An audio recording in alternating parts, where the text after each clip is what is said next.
Hello, everybody. It is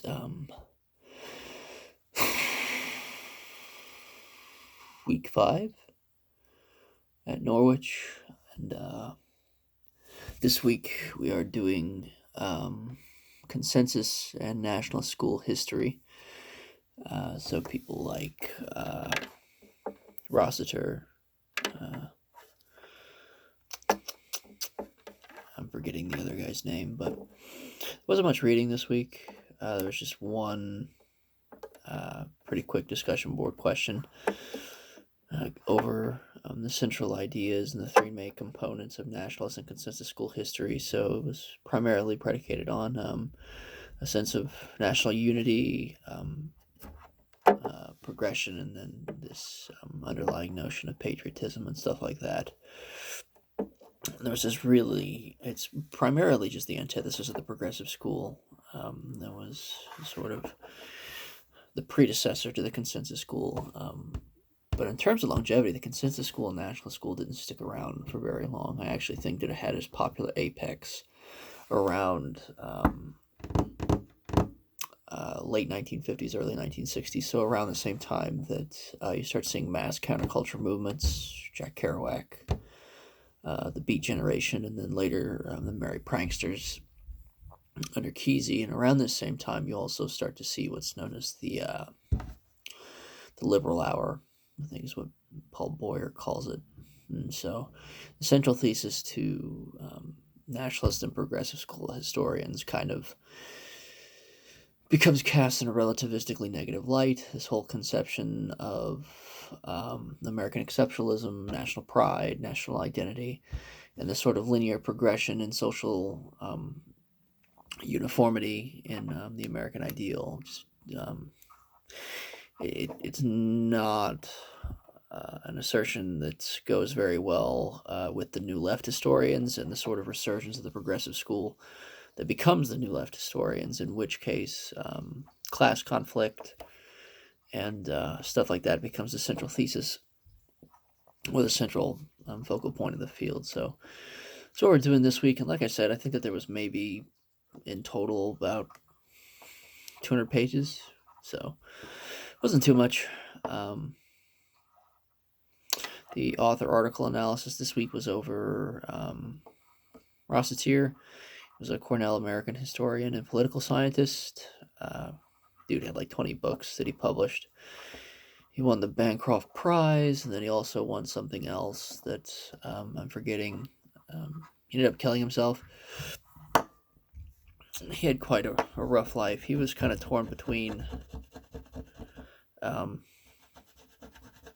trying to appeal to both the left and the right while being the last old guard of the consensus school. And his son actually found him and initially thought he had died of a heart attack, but he had actually killed himself. So I did my paper over an article that he wrote over the progression of or how we got to our modern conception of the American tradition or the American ideal. So in his paper, he makes 4 central points. He goes over the progression of the American economic system, the American religious identity, the American political identity, and then I think the last one that he touches on is the American social identity. And so he kind of just details what factors led into each one of those 4 points that really gave us the American tradition as we know it today. And in doing so, he also explains why after the war and even during the war, feelings of conservatism and the necessity to really conserve the crucial aspects of this American tradition as he saw it were so high. In its heyday, I mean, it was a pretty widely accepted thesis.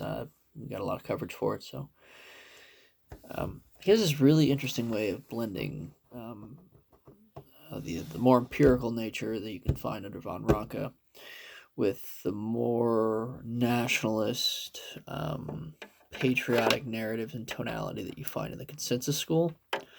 And then he even mixes it in with the more narrative driven aspects of popular history. And so, I mean, it's really readable. Anybody who hasn't gone over any of his stuff, I would seriously recommend doing it. But yeah, so that's what we did this week. I am currently finishing up my research paper for my methods class in psychology. Oh, my teeth look shiny. For my psychology and neuroscience degree at Indiana University East. I'll probably turn that in tomorrow. There's just a couple more edits that I wanted to make, and then that should be done. Yeah, I think that's just about it. I don't really have anything else to do at IU for about another week or two. A lot of the major discussion and journal sessions that are due with my other classes in neuroscience got pushed back to being due on the 29th, so I still have almost 2 weeks to get those done. It takes my methods course professor just fucking ungodly amounts of time to grade, but at the same time, I will concede that she does have 94 people in her class, so it takes her a while, and she is relatively meticulous. I really don't want to harp on this every single video that I make about graduate school, but the grading here is really starting to get to me. I'm not doing poorly. It's just I cannot score any higher between an 85 or a 94, and damn, does that make me angry. Yeah, but we only have, I think, 5 more weeks of this methods class until we move on to 17th century American history. So we'll actually finally be learning history in graduate school. Yay! Woohoo! Other than that, just a general overview of what's been going on here lately. So, really not liking that I can't go to the gym.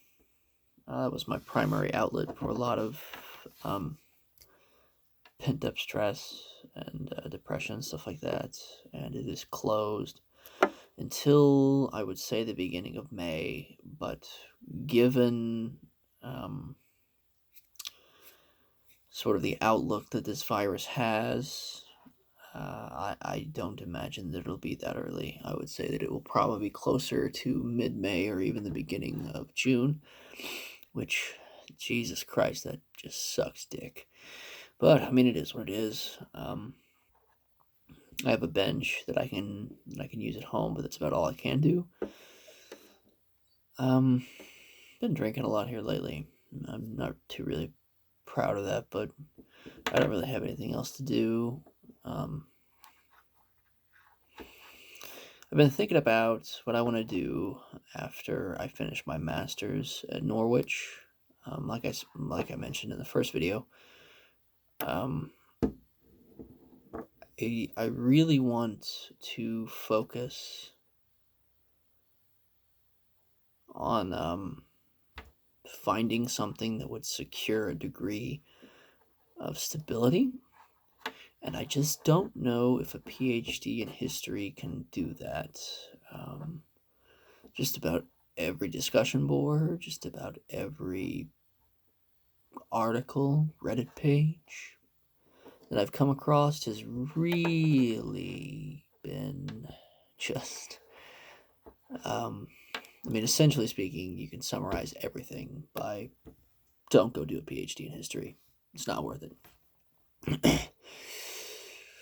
And honestly, from looking at just the postings on the AHA, and just on job sites in general, or even university sites in general, they're right.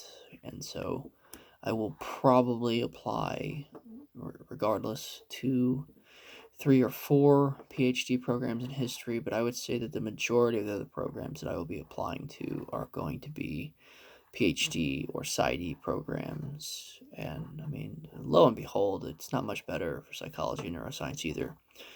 I'm primarily doing this just to kind of open the door into medicine because I'm not sick, by the way. I'm pretty sure it's just my allergies, but yeah, I don't know. That's pretty much all I wanted to talk about this video. I just kind of like having something or someone to talk to. Hopefully these videos are interesting, you guys, and probably make another video next week. Peace.